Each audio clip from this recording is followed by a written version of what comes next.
Ini si Paiberting mga pangga, ini ang istorya niya na namiesta siya pero nagadan siya sa gutom. Ano? Namiesta siya dyan sa barangay Mayaw Payawan, dyan sa Banuaan kan Milaor mga pangga. Ano? Dyan siya namiesta.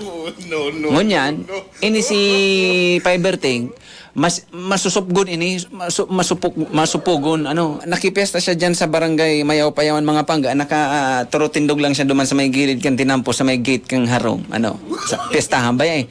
Siribot-sibot na sa mga tao duman, so kagarong, so mga bisita, nagkakarakana na mga pangga, ano, so ibang tapos na magkarakanda mga pangga, nagtitinga-tinga na duman sa luwas. Nagtukunya na. So iba da, uurog bas. Si Paiberting da mga pangga, nakatindog sa na duman sa luwas. No.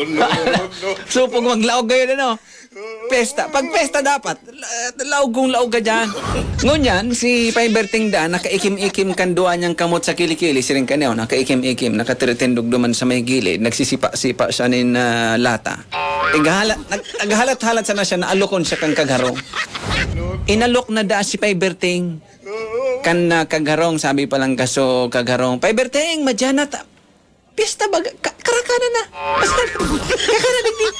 May ibos digdi. May dinuguan. O may adobo, may kaldereta. Kompleto, may papaitan. Madyan na. Dagos ang tabi, Paiberting. O, kakana digdi. O. Dahil si Paiberting, sabi ng Paiberting, ay, sige, Manoy, arachan sana. Naguro happy-hap sa nintulak. Grabe ba yung kasusupgan niya mga pangga makikakan? Siging padai-dai. Sige ang sayuma. At siya sa natabi, Manoy, grabe pa, basog-basog pa. Di, pinabayaan sa nagkangkagharong, ano. Pangaduang alok naman da. Paiberting, madyan, dagos na nga ni Digdit. Nagkakarakanan na, maubusan ka. Sabi man ni Paiberting, at siya natabi, Manoy, kunyam pa.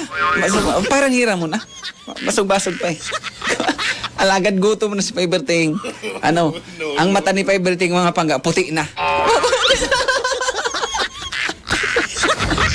Pangatulong alok mga pangga kasukag harong, sabi ki Paiberting, ngaya Paiberting, dahil na ako sa mo maalok otro ha. Natuluhan na. Pag inalok ko magkakandig di sa pestahan, dapat insigida antimano, luwag tolosan ha. Kan kinautuhin ito mga tugang tamainitong pati si Paiberting daw, biyong naglulupasay duman sa ano, sa natad kan kagharong mga pangga, biyong nadismayo, ano, grabe na goods kagutuman. Ongo niya, siributan ito si Paiberting mga pangga darahon dyan sa Bicol Medical Center, nadismayo. Taday ba nagkakan duman sa pestahan eh. Kaya nagkakan.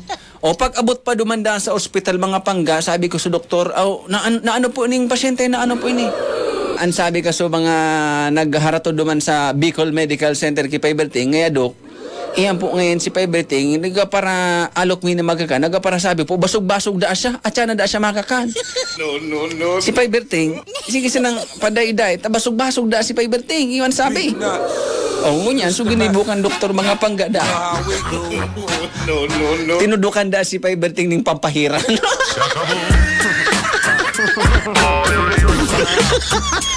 Ate, manadismayo na nga ni sa kaguto ba? Tinudukan pa kan doktor ning pampahiran. Lalo na!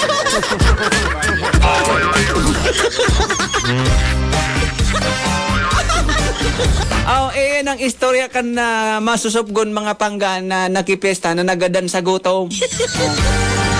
Degad niya na tunawan gud niya ni. Tinudukan pang pampahiran kan doktor.